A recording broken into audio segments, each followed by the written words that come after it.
Discovering Asian dramas back in 2018 was an enlightening moment for me, and I've never looked back. I enjoy talking about them just as much as watching them, so much so that I decided to create a podcast with a heavier focus on Chinese dramas, but passing through Korean, Japanese, Thai, and Filipino dramas. Welcome to the Tea and Soju Asian Drama Podcast, your corner for drama talking. For more tea and soju content, consider joining Patreon, where I release extra reviews and polls. Everything is linked in the episode description. Hello, and welcome back to another episode of the Tea and Soju Asian Drama Podcast. I'm your host, Liliana, and in this week's episode, I'm going to be doing I think I'm going to call it something like rapid fire reviews. And what I mean by that is basically I'm going to be doing, so at the end of the month, just before I do my currently watching, which is usually the last episode that I release every single month, I'm going to be doing a episode which is just going to be reviews of dramas that I really enjoyed throughout that month. Now, that might mean that this episode sometimes is a little bit shorter, just because sometimes I don't enjoy that much out of dramas throughout the month, and sometimes it may be a bit longer. It just depends whatever, takes my fancy throughout the month.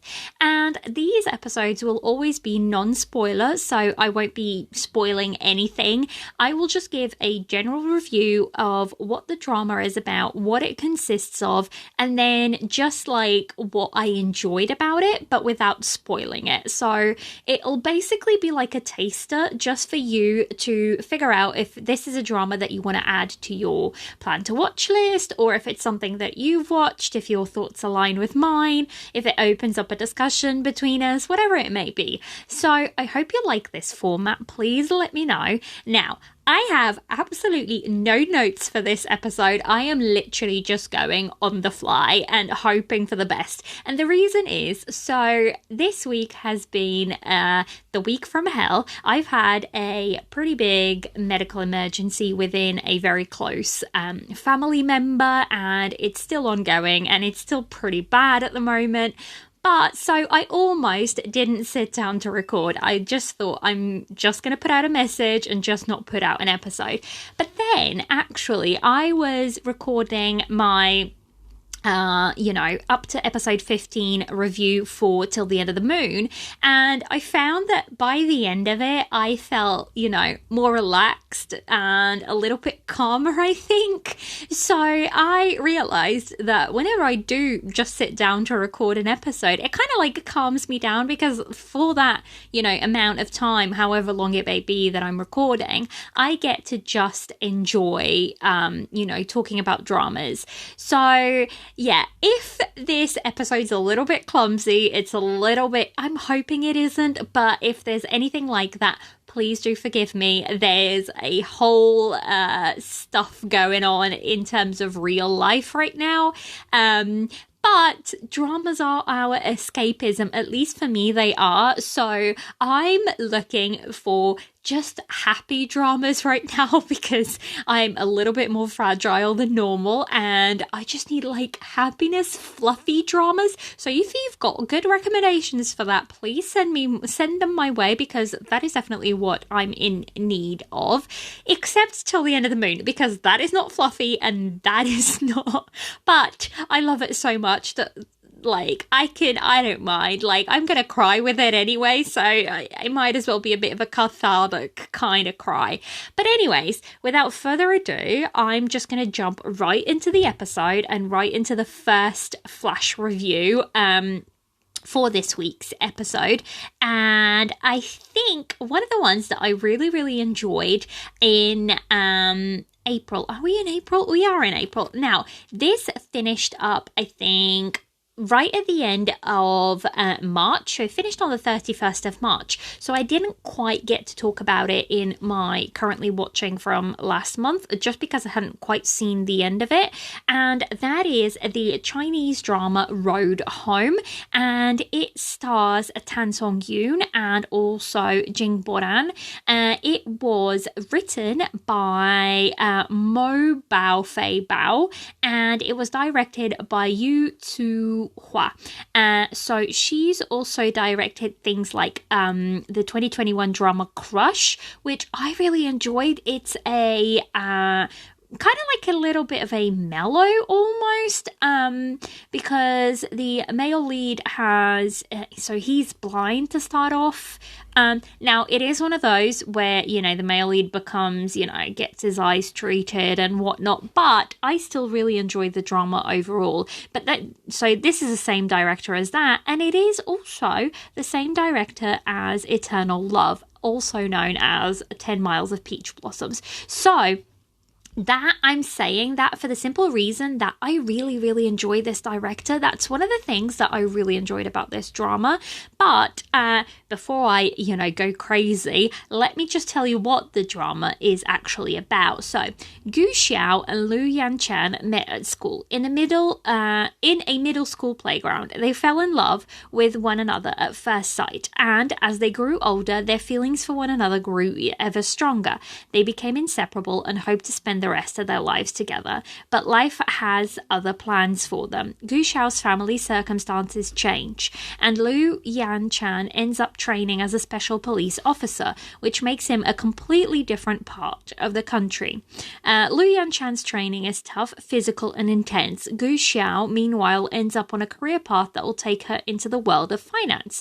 Despite the fact that they now live in different worlds, their love is still strong, and they try to keep up a long-distance relationship. This peters out until one day, years later, Gu Xiao finds herself with a special reason to call Lu Yanchan once more. So basically, this is a sort of, you know, friends in school, and they fall in love, they date, but life literally just takes them in very, very separate paths, and they admit themselves they committed a lot of mistakes with their first relationship, and they basically kind of, you know, were kids. They were pretty young, and they were pretty prideful, and they let their pride get in the way of their relationship. They didn't really know how to communicate, and that got in the way of their relationship a lot. So they end up breaking up and going their separate ways. And then 10 years later, they meet up again and they realize that their love is clearly still there, but they have a lot of stuff to work through. Now, I feel like this drama is kind of like a second chance romance, and I don't actually watch a lot of dramas that are that, you know, second chance romance. But I just absolutely loved this one. It's kind of like really quiet. So I know that a lot of people online were kind of saying that it's boring because a lot of the time, once the main couple kind of get together again, you know, you often find them just doing very normal things like, you know, cooking dinner together or sitting down and watching a movie. And, you know, the story itself, it's not very exciting in the sense of, you know, so his job, for example, so he is a special ops cop, and he works with bombs and stuff like that. So his job is kind of like really demanding, and, you know, he can be gone very quickly, and she doesn't know. He just knows that he's off on like a mission. But so basically, when they first dated, this was a really big problem for them because they didn't really know how to communicate. And also, they, again, were kids in high school. Their lives weren't established at all. Now, 10 years later, they are kind of like grew up as people, and they know who they are, and they can kind of like go ahead and have a very, very different relationship. And I really like that, you know, when they get back together again, they kind of have this thing where you sometimes see that they are about to commit the same mistake that they did when they were younger. And they kind of stop themselves and they think about it, and they think about it with like their adult grown-up brain almost. And it works out for them. And they kind of like reevaluate the situation. They sit down, they have a conversation about it, and they work it out together, and they work differently about it. So I just really, really loved seeing like the comparisons between, their first relationship and the first time relationship kind of collapsed and why it collapsed, and them taking that into account and kind of like working on that so it doesn't, happen again, so they can make their relationship stronger. So I just really, really loved it. The chemistry between Tan Song-yoon and Jing Boran was so good. So good. And this was filmed in, I'm not sure where it was filmed, but it was kind of like in this remote place, and it was just like mountains and snowy peaks, and it was just stunning. It led to such beautiful scenes of like backdrops of snow-covered mountains, and them like all fluffied up, and just taking walks and stuff like that. So that's what I will say. I will say this drama is definitely not one that is for everybody, because I think a lot of people might think it's a little bit boring, or it isn't quite exciting enough for them. But I think this is a drama that is definitely about the characters and their growth, and showing their growth through how they manage the relationship the second time around. Which is why it made me, love and enjoy this drama so much, because I feel like that's, it was really quiet, and it suited my mood for when I was watching it. So yeah, that is Road Home. This is what I mean by like flash reviews. I'm literally just going to be talking about the things that I enjoyed, and, whether obviously if I'm going to do a flash review is because I would say I would recommend it. But this one, Road Home, does come with the caveat that if you are looking for something that's a little bit more exciting or a little bit more, heavier storytelling, this isn't it. This is definitely like slice of life, second chance romance, pretty slow.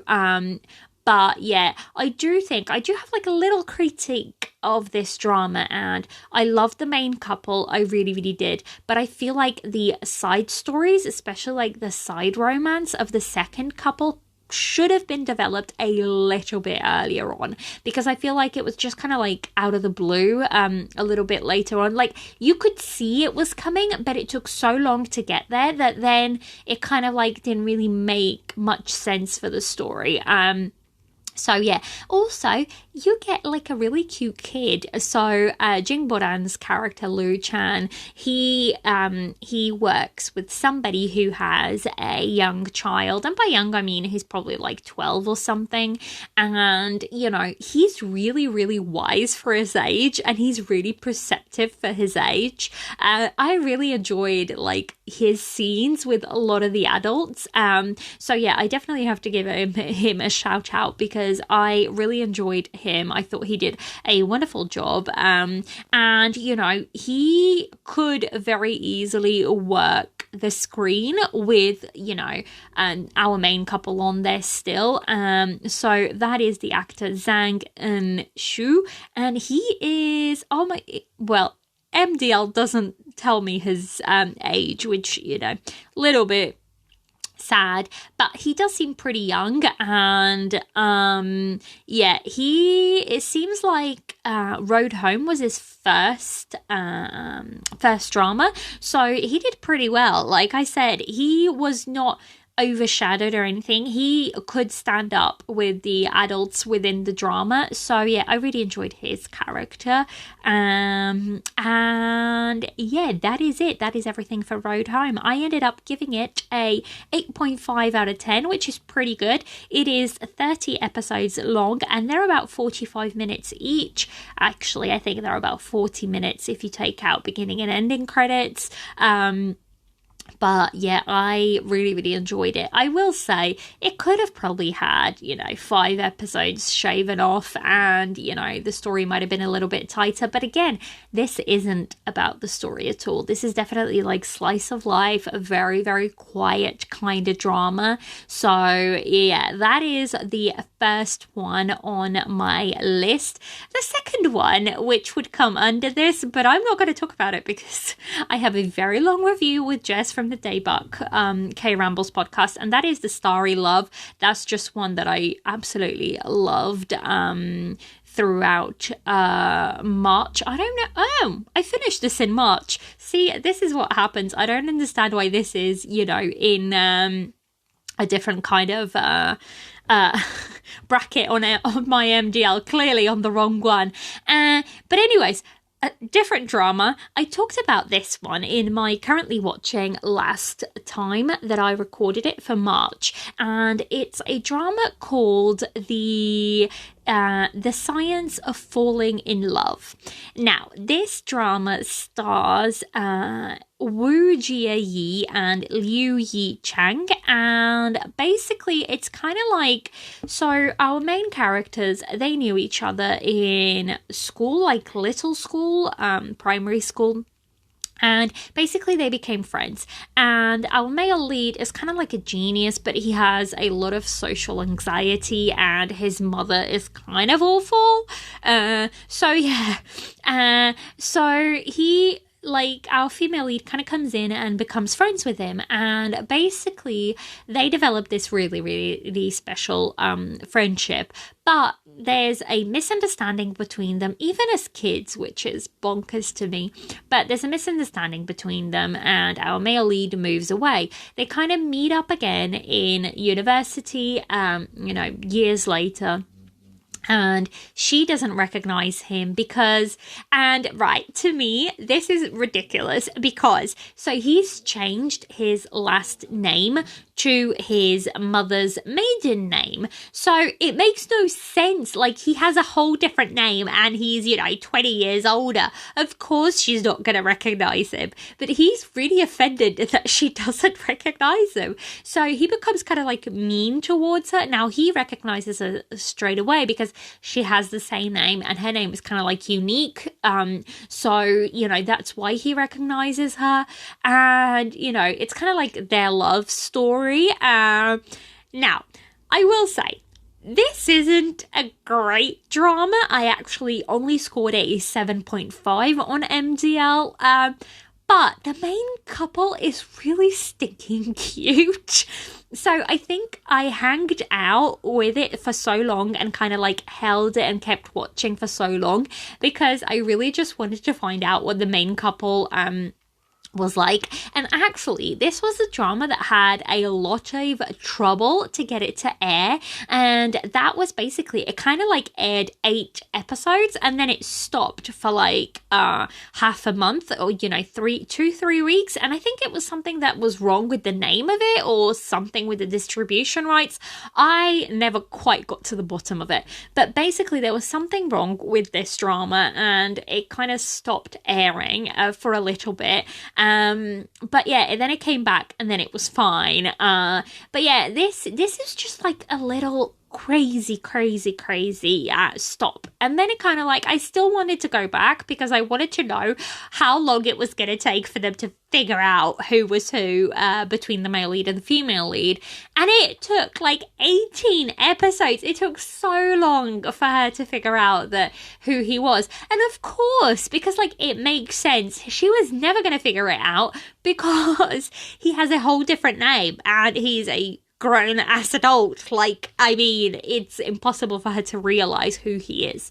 So I'm just figuring it out as I'm talking about this drama. I'm like, do I recommend it? I'm not sure I do. There's also kind of like a couple of things where they're doing tests with like monkeys and stuff like that, which I wasn't necessarily a fan of because they're all scientists. I did forget to, mention that part, but they're all scientists. And, Yeah. That is the science of falling in love.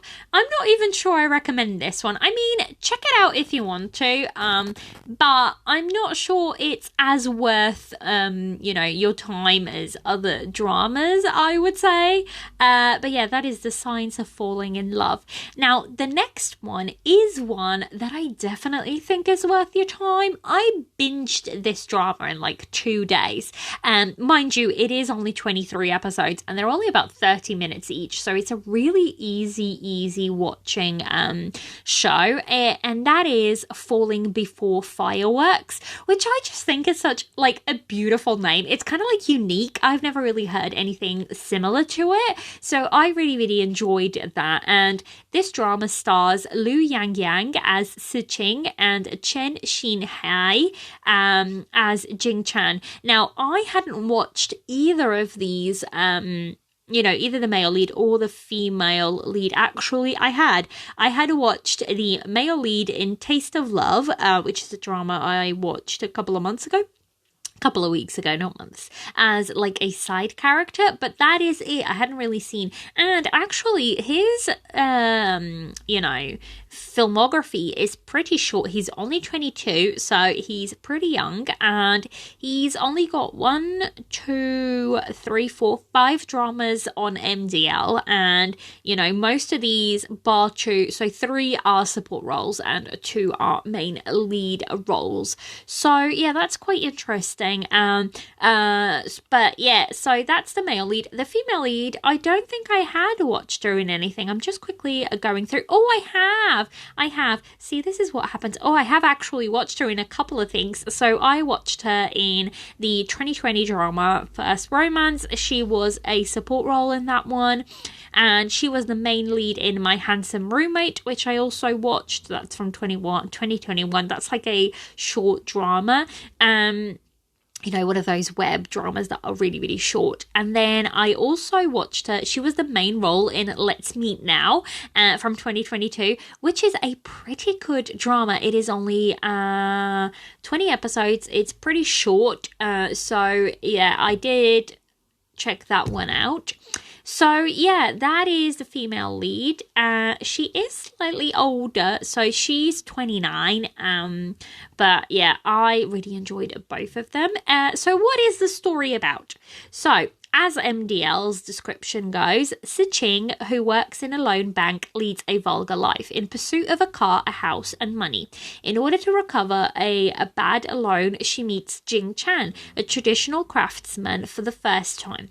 One is a white-collar worker who is kidnapped by a debt collection mission, while the other is a cool handy craftsman who has no car, no house, and no money, but owns an idyllic garden surrounded by green mountains and water. The two of them, who do not like each other, are intertwined in a fighting each other way. On the day of the winter solstice, Si Ching, forgotten by her parents and isolated by her colleagues, is in a state of inner turmoil and on the verge of an adult breakdown. Jing Chan's bowl of eggs in sweet wine, a customary winter solstice treat, is mistaken by Si Ching as the only warmth for her birthday, so she impulsively proposes marriage. Jing Chan agrees to her request. However, marriage is only the beginning. So this is kind of like, it isn't an arranged marriage. They fully know that they're going into a marriage. But the reason is they're kind of like so she's really sad, and you see her life, and she works so hard, and she does really well at her job. She isn't rich. She's like doing okay, but she isn't rich, and he's not rich at all, which I kind of really like. This is just like two normal people going through life, and they kind of like stumble upon each other, and they kind of like, both of them are a little bit damaged, a little bit broken, and I feel like they recognize that in each other, and they kind of you know, she just wants to be a place to belong and a place to feel less lonely. And she kind of stumbles upon him on, you know, winter solstice, and it's her birthday, and her parents have forgotten her, you know, like they do. They've kind of like divorced, and they don't really care that much for her or that well for her. And then there's, you know, all her co-workers are just being a little bit mean because she's doing well at her job, and I feel like there's, you know, jealousy there probably. So she does feel really isolated, and truly I feel like she just feels so lonely and forgotten. And she kind of goes to his house, you know, and he's just sitting there kind of enjoying the peace and quiet, and she comes in and her shoes are off and it starts to snow, and he kind of like sits her down with a blanket and, you know, a heater, and brings her out this warm bowl of eggs in wine, which is kind of like, I hadn't seen it before, so I'm gonna have to Google that later, but apparently it's a tradition for that area in the winter solstice, so that was really interesting as well. The food in this drama is really good. Like, Jing Chan, the male lead, is a really good cook, and he always puts out these, because he's like very artsy and very creative, so he always presents the food in these really beautiful ways. So yeah, I really, really enjoyed all the food in this drama, but that's a complete aside on top of, you know, this. But yeah, so she kind of goes, and she kind of like takes this only kind of you know, act of kindness, and she's like, let's get married. And he's like, are you insane? Like, I don't even know you. But then there's something that he wants from her.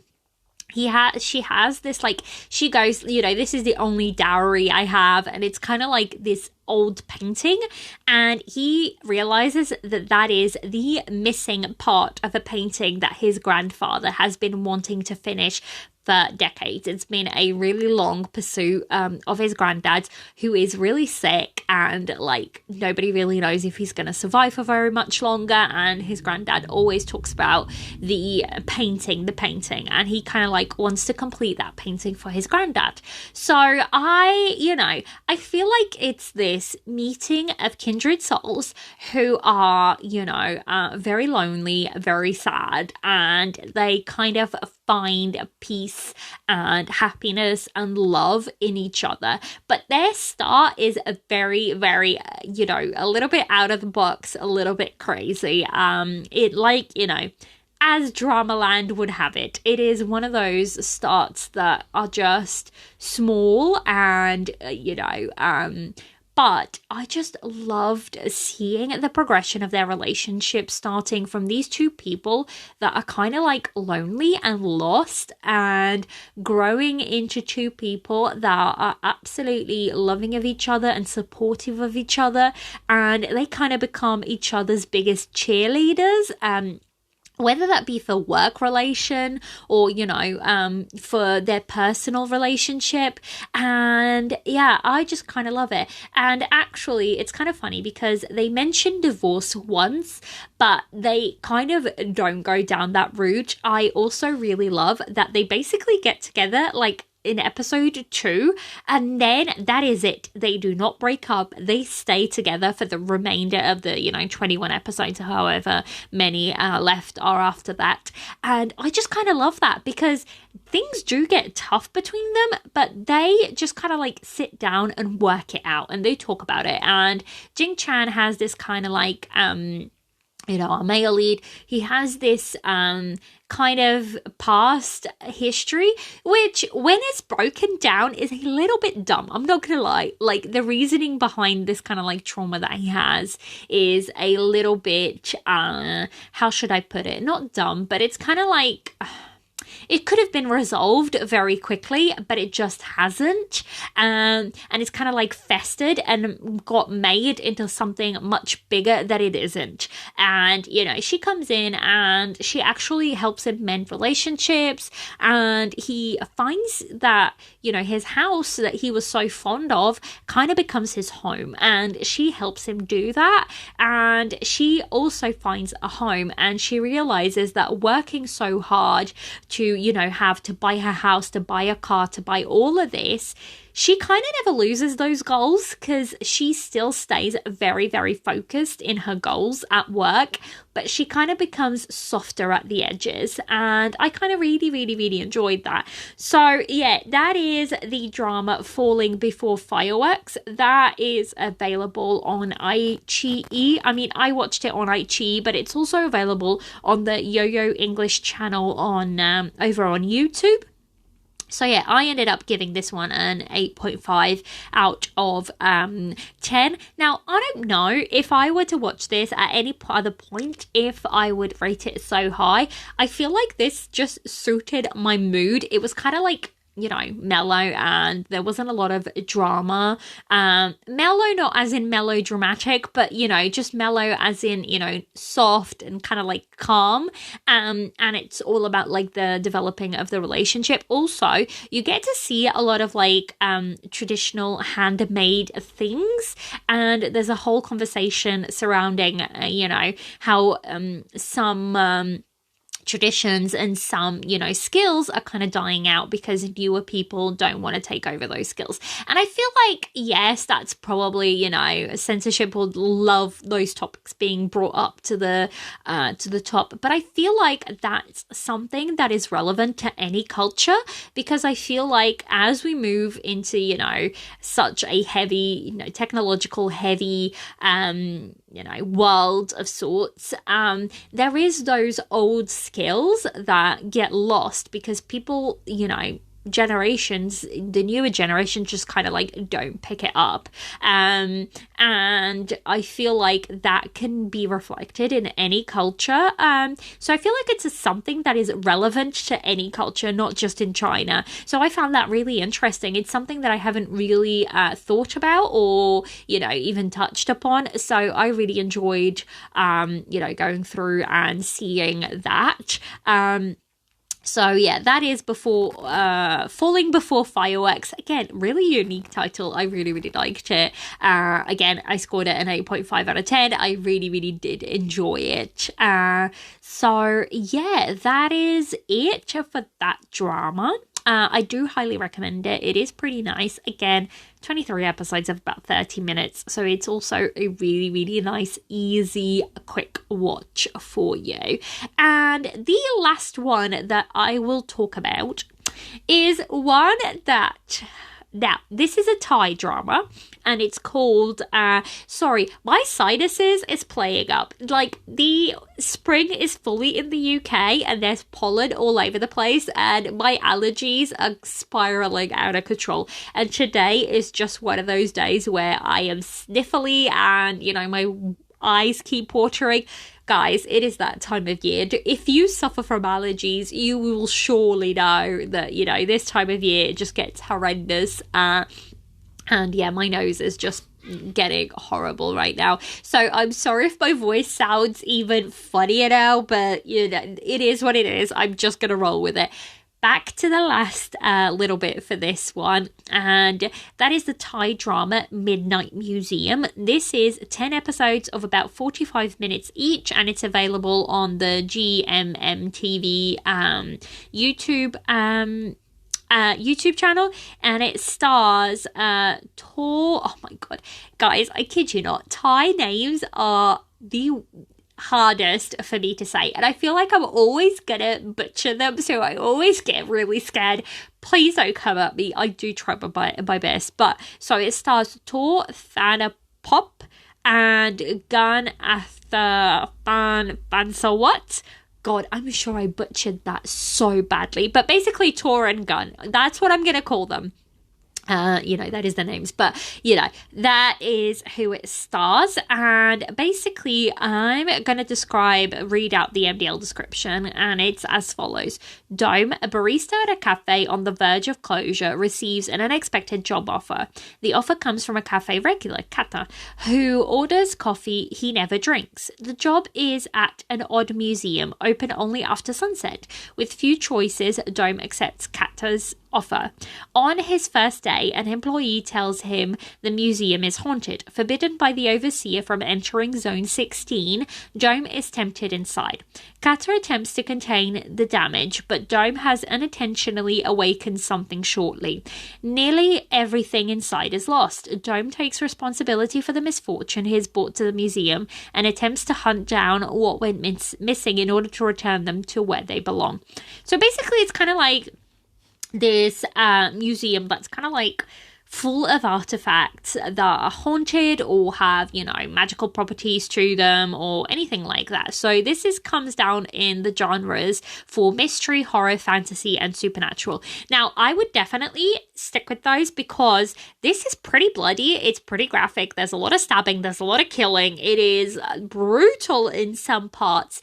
And I was fascinated. This is a kind of like when I go to Thai dramas, I tend to either go for BL or Lakorn. I haven't really seen any other things from Thai dramas, and basically I was so surprised with like the storytelling and everything, and this is completely different to anything I've watched within Thai dramas, like I mentioned. So I was hearing a lot of chatter about it on my Twitter timeline, and I was like, I really want to try this, and it looked kind of like spooky and fantasy, and I always love fantasy in general, so I always want to try fantasy. I think the only country that I haven't really watched any fantasy from now is Japan and the Philippines. So I've watched some Taiwanese, I've watched Korean, I've watched plenty of Chinese fantasy, and now I've tried the Thai fantasy. Now, I will say, like I said, I really enjoyed all the cases, and the story itself was quite good. I did think, though, the problem for me was that at the beginning, the drama was a little slow to start, and then when it got to like the end, it kind of rushed through the ending almost.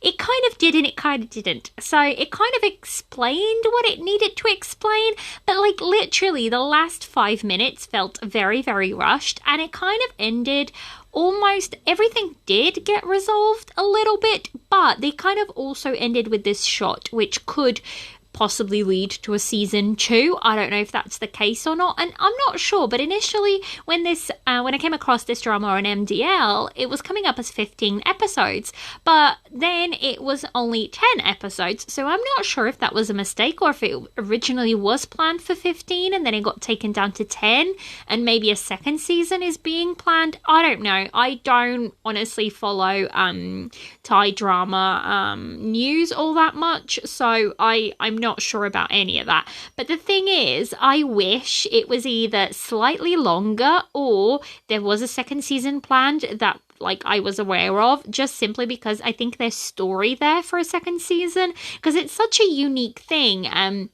They were doing like case by case per episode, and and then there's like the overall arching story behind that kind of like ties all the cases together, and then that it involves our 2 male leads, but I just really kind of enjoyed it. I enjoyed all the fantasy and whatnot. I thought like there was a little bit of CGI used, and I thought it was pretty good, pretty well done. So yeah, for me, my complaint is the pacing of it felt a little bit off, and that it was a little slow, which is okay if you've got like enough episodes to kind of tell the story that you want to tell. But then if you kind of rush the ending, which for me the ending did feel a little bit rushed, I kind of wasn't as okay with it. But I don't want to, the thing is, I don't want to talk too much on this one because I feel like if I do, I will be giving spoilers away. So I just wanted to mention it because I did enjoy it and just wanted to mention the things that aren't spoilery. So yeah, that is what I enjoyed about it. I think, if you like fantasy, I definitely think Midnight Museum is one you should check out. The costumes as well, really, really nice. Especially there was 2 females in the drama, not the police cop. There is a lady who is a police cop, but so there is a like one of the helpers at the museum who's called June, and then Antika is like the antagonist, but not really. And both, like, their costumes were really, really nice. The poster for this is really, really pretty as well, so I would definitely give it a try. I ended up scoring this one an 8 out of 10, which is pretty good on my scale. It's a recommendable show. So yeah, that is everything. I think this is probably going to be the shortest episode I've ever done. Like I said, I am off my game a little bit, so I hope you guys still enjoyed listening to this episode. Let me know if you've watched any of these and if you've enjoyed them, what your thoughts are. Please come and chat to me on all the socials. I spend most of my time, either on Instagram or Twitter, and I always leave everything linked down below. If you want some extra content, check out Patreon. I release extra, reviews. I do first impressions over there, movie reviews, that sort of thing. That all gets put on there, and they're like bite size. So, usually about 15-20 minute mini episodes. I get all of that onto that. I try to do, at least 2-3 of those a month. So yeah, that's all on there. I hope you guys are having a lovely week. Please send me some positive energy, because trust me, kind of need it right now. Anyways, I hope you guys have enjoyed listening to this episode. Let me know your thoughts, and I shall see you next week. Bye. This has been another episode of the Tea and Soju Asian Drama Podcast. I'm your host, Liliana, and you can come and chat to me on Instagram, Tea and Soju Pod, all one word, and on Twitter, tea_soju_pod. You can also email me at teaandsojupodcast@gmail.com. If you would like to support this podcast, please consider joining Patreon for extra content. Lastly, if you enjoy this podcast, please help by rating and reviewing wherever you listen to help others find this drama corner. I'll leave everything linked in the description notes. See you next time for more Asian drama chatter.